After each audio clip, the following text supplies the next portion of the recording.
So how would you transfer contacts from one Android device to another? Let me talk about it. And if you're new here, most definitely subscribe so you never miss anything important. So there are two main ways how you can do that. Because personally, I keep my contacts synced with my accounts, right?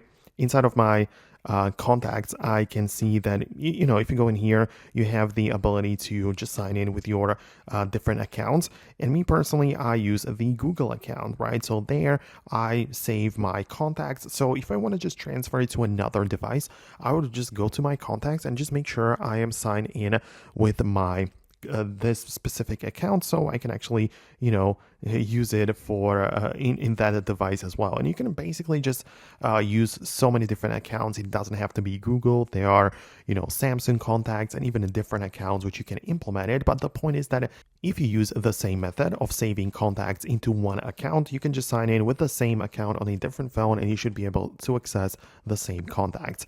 But if not, and you simply store your contacts locally on your phone, there is still the ability in my application like this. When I click on more option and click on manage contacts, I can click on the export option where it all just takes all of the contacts, puts them into one file and it saves it outside somewhere else.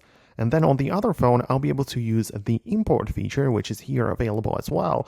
And then I'll be able to just tap on that file and, just take all of the contacts and import them to my phone. So this is like the second way I would do it personally. So let me know if you managed to successfully do this.